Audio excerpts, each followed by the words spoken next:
Coffee cheers. Morning. Good afternoon and welcome to another camping trip.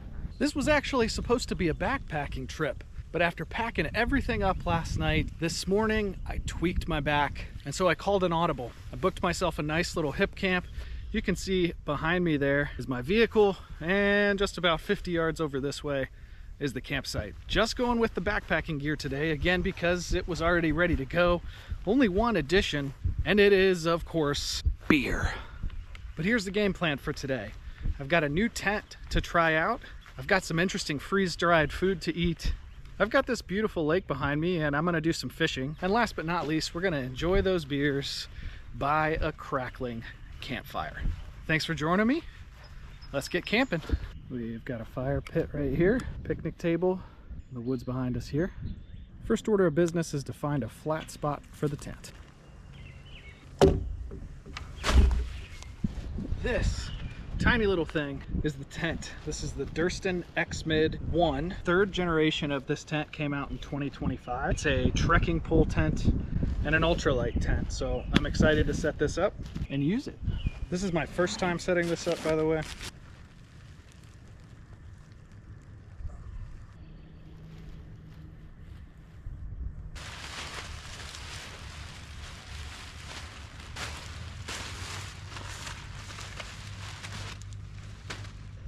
This is a fly first pitch tent. Obviously room for improvement in terms of my pitch, and I'll do some adjustments here.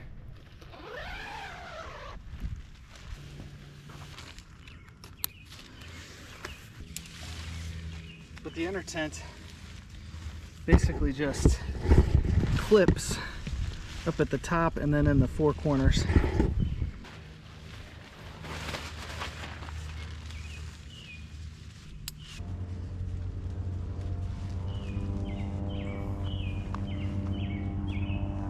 So did some more adjustments. I feel pretty good about the pitch now. It's a very lightweight tent. I believe the inner, the fly, the sack, which is on the ground over there, and the stakes are 28.5 ounces. This is, like I said, the third generation of this tent, and it is the lightest. It also has a higher peak height on the internal tent, and the internal, I believe, is just larger. So this is the largest of the three generations, and also the lightest. It's an interesting design. It's been out for a while now. I'm not showing you this for the first time probably, but the inner runs diagonally across here, and then of course the trekking poles are offset as well, which kind of gives it some of its unique attributes that are now being copied by lots of other companies. But one of the nice things is you have a large vestibule on both sides here and doors on both sides, despite it being a one-person tent. So you can see this is a 60-liter pack. It's a big pack, and zip this down, and you've got full coverage of that pack under there, so lots of room. Yeah, good amount of space here on the inside as well.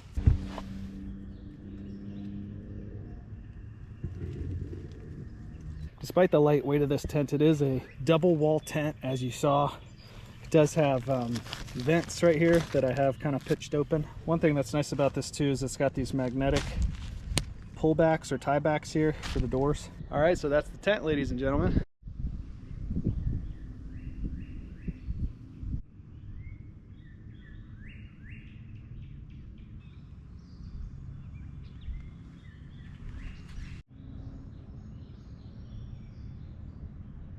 Well, I didn't just get beer at the gas station. I got a bag of ice too. Here's our beer of choice, Sierra Nevada Hazy Little Thing IPA. Let's stick them in this ice.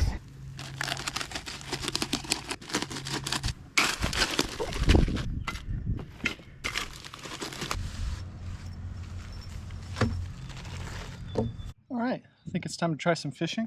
I have a 4-piece travel rod with me here I'm gonna put together.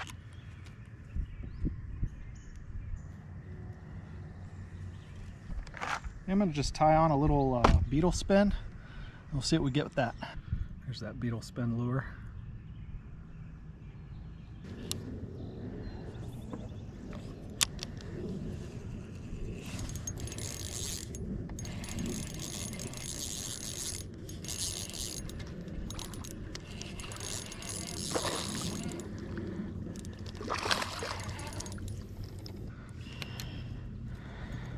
right. Got a nice largemouth bass. Look at that. Little 12-incher. All right, buddy. Thanks for the bite.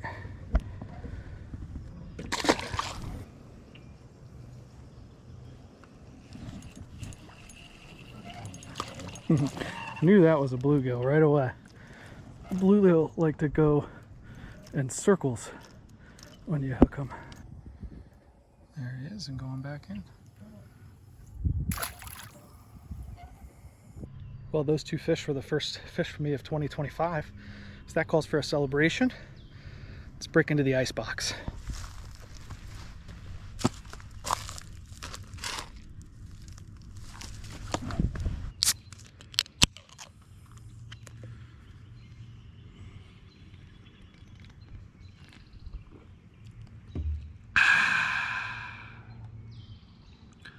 Crisp and refreshing.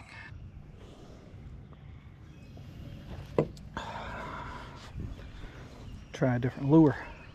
The lure I've got on here now is a tiny little 164-ounce trout magnet jig head with a 1-inch trout magnet, split tail grub in chartreuse and orange.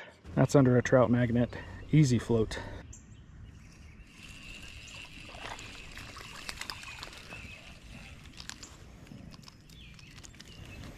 There he is, nice little bluegill.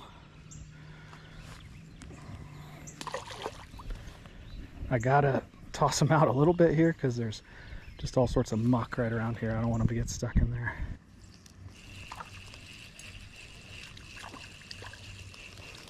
Another bluegill.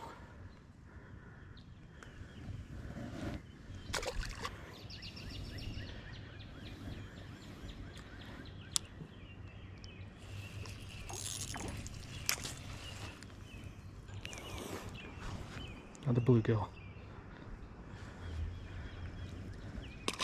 7 out of 10 of my best friends are bluegills, so I'm content to spend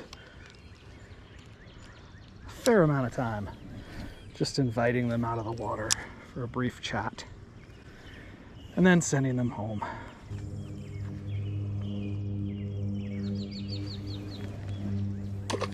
So the lure I have on now is a little crappie underspin. I don't know the brand. And then this is a Z-Man micro goat. I got another bluegill. We'll always take them.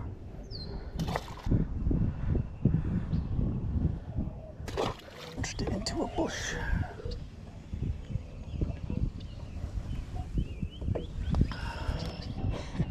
We might have a little bit heavier rain moving in.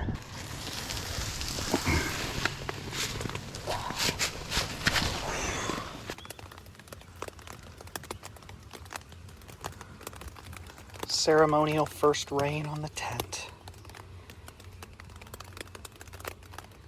Delightful.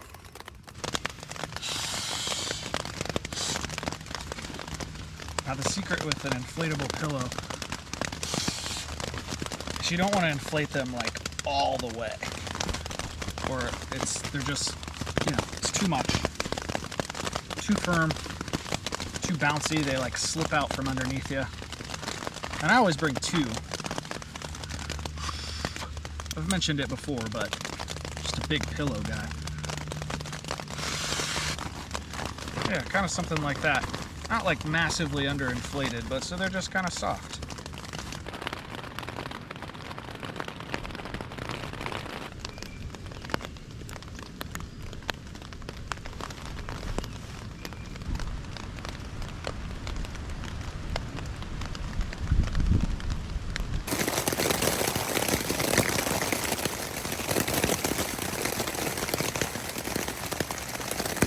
So I thought I might get like a little bit of a rain test on this trip, but we're getting a serious rain test with this thunderstorm going on right now.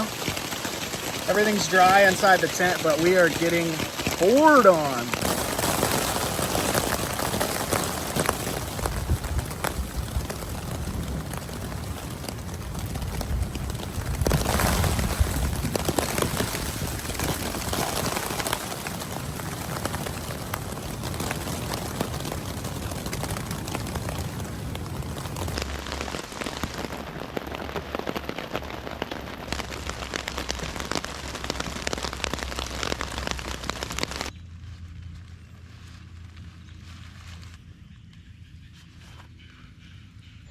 We got a good amount of rain. We put the tent in the right spot, didn't we? The pitch could certainly be better. It's my first time, but not a drop of water in the inner tent except for when I was getting out just now. Serves to mention we had probably 25 to 30 mile an hour wind gusts during that little storm too,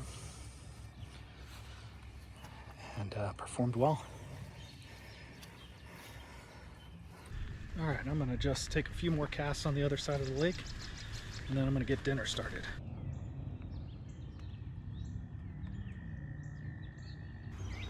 Little bluegill. Little bluegill.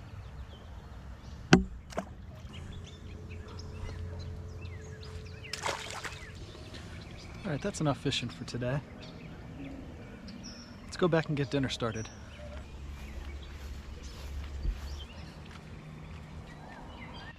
Little sit pad. It's dinner time. We have a Peak Refuel American buffalo goulash, and this is buffalo not as in like buffalo sauce, but buffalo as in the animal.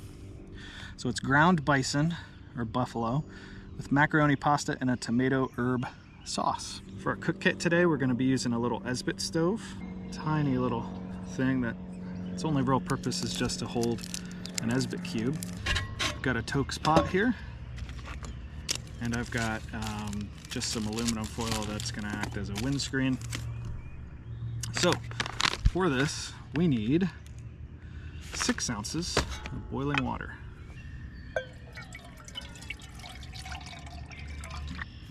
Light our Esbit.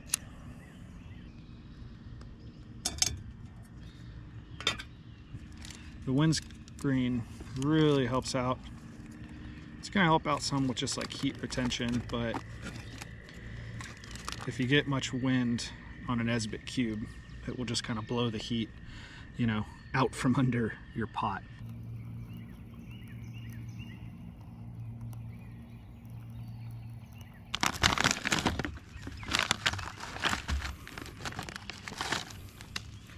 I don't know if these Peak Refuel, the Steve Rinella like bison meals are still available.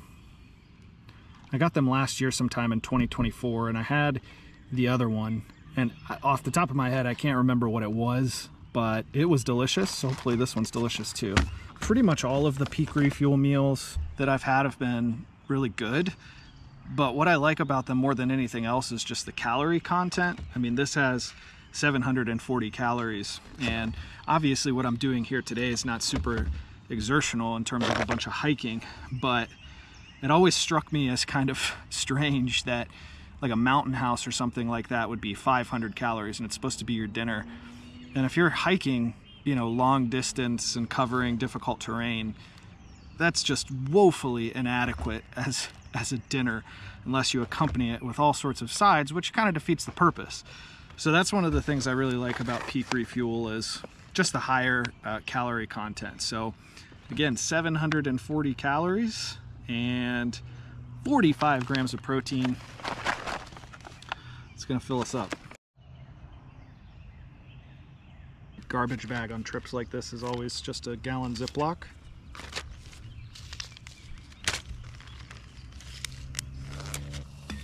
It's amazing how much faster this goes with you know, the aluminum windscreen around it.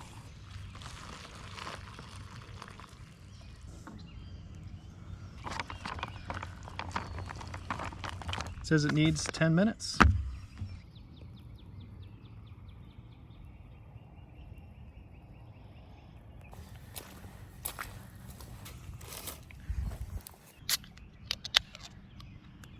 Cheers. So I hope everybody's spring is going well so far. I do kind of everything I can to try to enjoy winter. So I camp through the winter, I hike through the winter, but just the short days and the gray and the cold, I can't help it. It just gets to me over time. And when spring hits, when the time changes, you know, the sunset today is at 8:18 p.m. That's just magical. Like just how much time I have, you know, I came here after work, how much time I have to enjoy the day. You know, in the depths of winter, it gets dark at like 4:45. So by the time I even get home, it's been dark for an hour. I just grow very tired of it. When I was young, I used to not really like spring too much because I played soccer, and spring soccer was always cold and muddy. You know, to me, I always thought, well, people think of spring and they think of flowers and the longer days and the budding trees, but the beginning parts of spring are kind of rough. Like, you can feel yourself emerging from the winter, but it's rainy and muddy and gray. But it's April 24th as I'm here today, and we've hit that part of April, we've hit that part of spring where it's just authentically nice. Like, the temperatures are coming up. We still get obviously the little storms like I got today, but the leaves are starting to bud on the trees. We've got wildflowers all over the place. Fish are finally biting. The birds are doing their thing, like our cardinal over here. It's just a beautiful thing. So the important thing to me is just to not let it slide by. You know, the shoulder seasons, spring and fall, they just go so quickly. Before you know it, we'll be dealing with high humidity and 95-degree temperatures, bugs, all the stuff we associate with summertime. And I love summer too, but the point is, I'm just really trying to be mindful and enjoy the spring, and I would encourage you to do the same.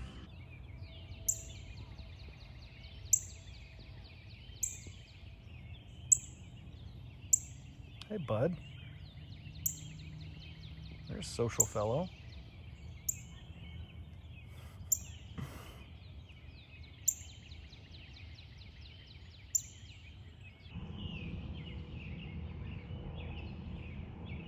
All right, Peak Refuel American Buffalo Goulash. I'm gonna give you a score out of 10.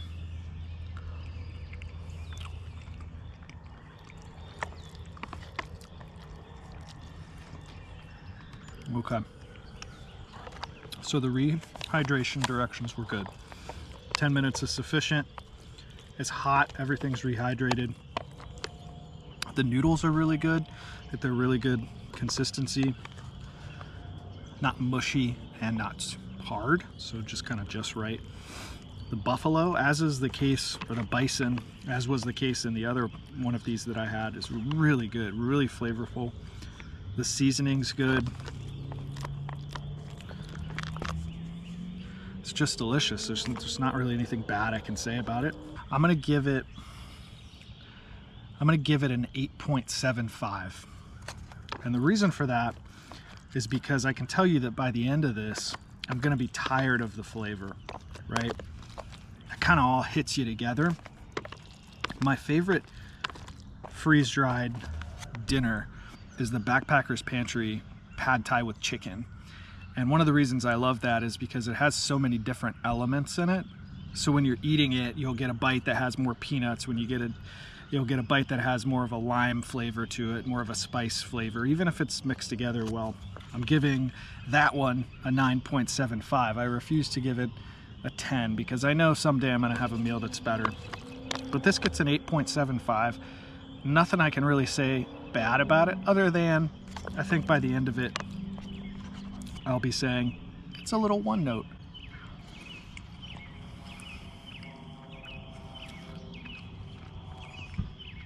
I'm gonna eat, be back with you in a few. So the Isbit cubes burn completely out. They do leave a little bit of residue on, you know, whatever, this little stove here will have a little bit of residue on it. But what's nice is, as opposed to using, you know, let's say a canister of fuel, when your canister's gone, you still have your canister, right? But when this guy's gone, it's gone. It's up to a 9.25. It's spicy. I didn't get it in like the first couple bites. I've got a couple packets of hot sauce with me if I need to put them in there, but it doesn't need it. It's really nice and spicy. It's a 9.25. It's really good.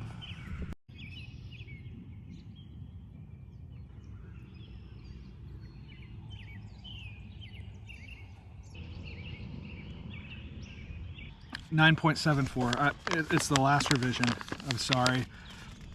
This was so good. I can find no reason to say it isn't just as good as the Backpackers Pantry Pad Thai with chicken. That just has a little bit more variety to it. But this was so good. The spices, the heat level, awesome. Highly endorsed if you can find it. I don't know if this was kind of like a special release thing. I don't know if they're still out to be found. All right, I'm gonna chill for a minute, drink my beer, and then gonna find some firewood.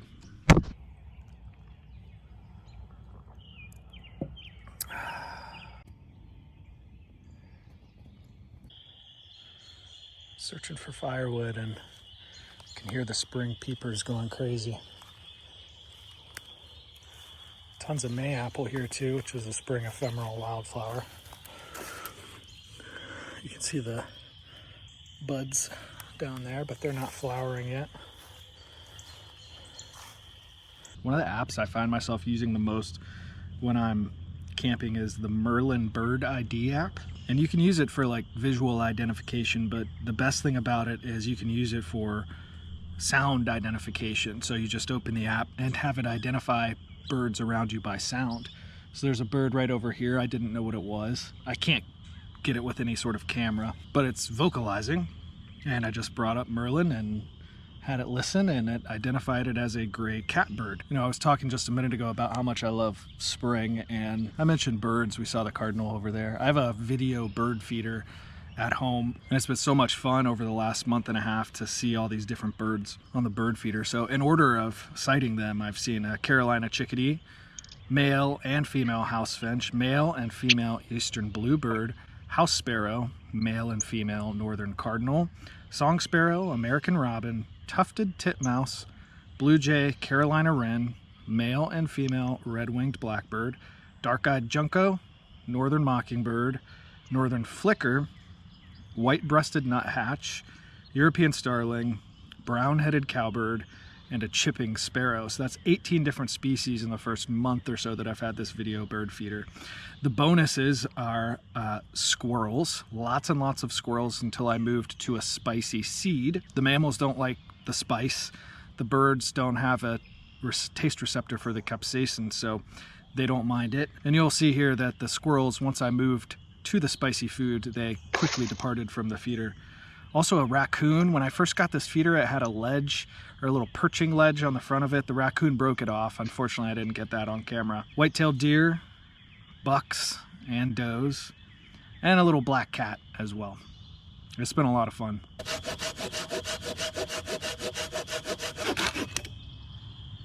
Yeah, nice and dry, that'll burn.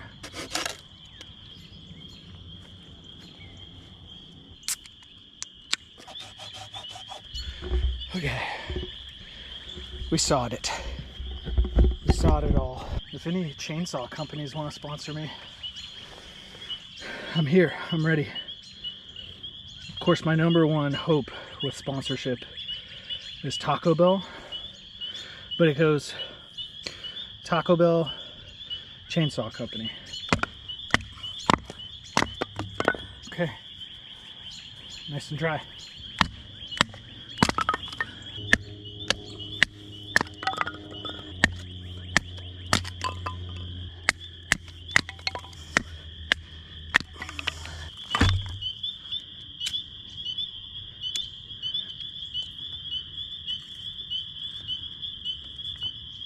I'm adding an Esbit cube here. See if that can get us going a little better.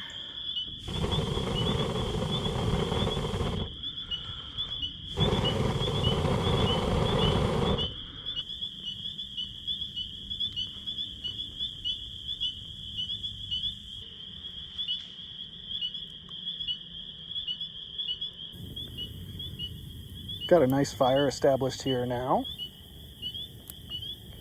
You can hear some hissing in there. There's definitely a little bit of wet wood, but nice and hot. Just gonna enjoy the fire with the beer for a little bit. Watch the last of that light leave the sky. Then we'll get into bed. All right, I'm in bed. Got the Thermarest Trail Pro.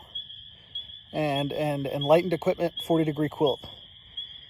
Hot and sweaty right now. It's going to be a while till I bust that thing out, but it's going to get down to the low 60s, so I'll need it at some point. I'm going to get to bed. Next thing you'll see is the night lapse. I'll see you in the morning. Good night.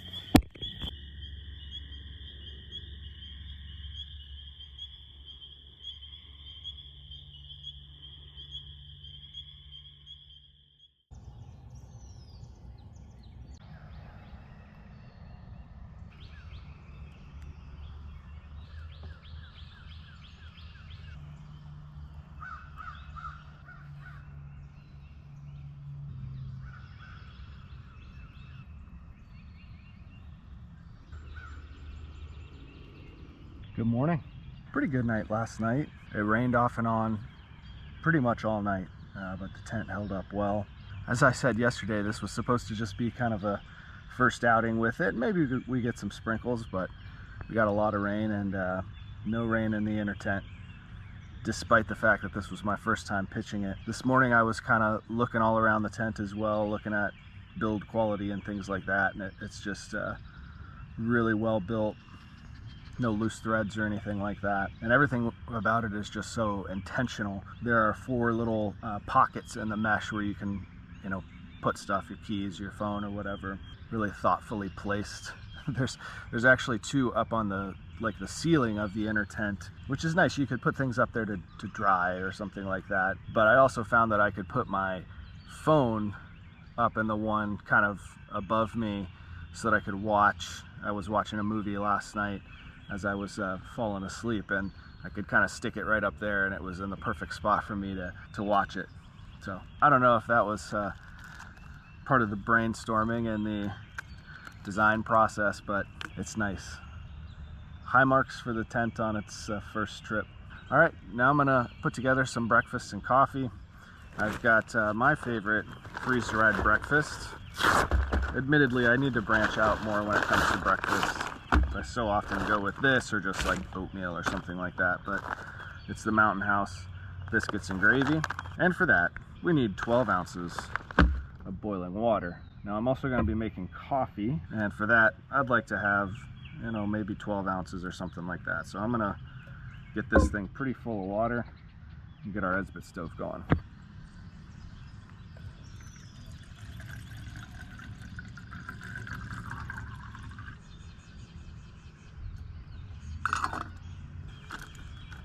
For coffee today, I'm trying something new.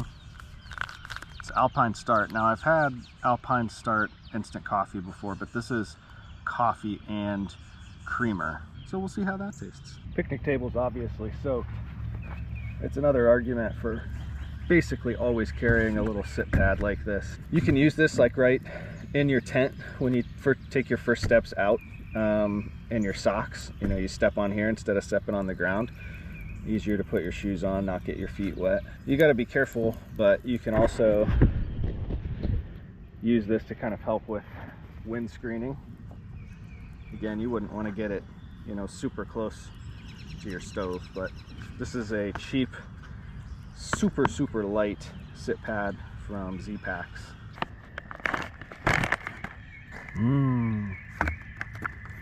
Always remember to remove your oxygen absorber. Doesn't taste good.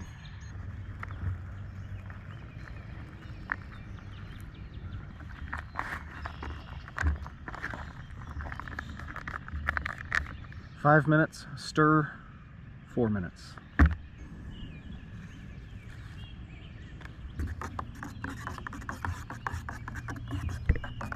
Coffee cheers. Morning.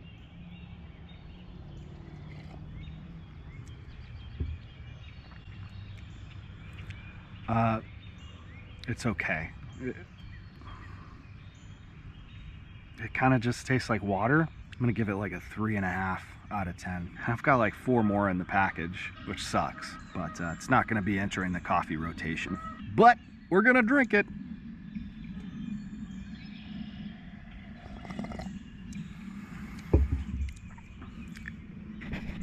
Now, something we know is gonna get a much better review is the biscuits and gravy.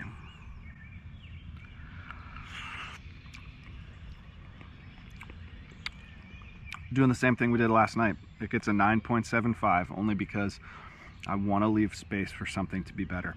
I'm always searching for it, and we'll continue that search.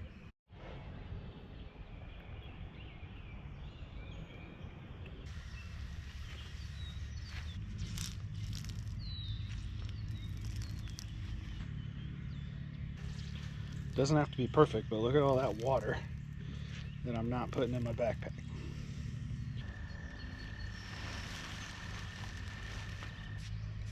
So again, I'm always focused on how can I not put dirt and water in my backpack. One of these little light load towels. I bought it from Garage Grown Gear. They come and they're like shrink wrapped. They're super tiny, but they last a long time. Good for obviously getting water off the tent, cleaning off your tent stakes. It's another sign of a good tent, so it fits in its own stuff sack after you take it out for the first time. If your guess was it's raining again, you're correct. All right, that was a fun one. Got my long 100-yard hike to the car here. My back did bother me a little bit last night, and it's still bothering me a little bit this morning. So I'm glad I declined to do the long hike. But at the same time, very glad that I made the decision still to get out here because I had a good night camping. Hope you had a good time watching. See you on the next one.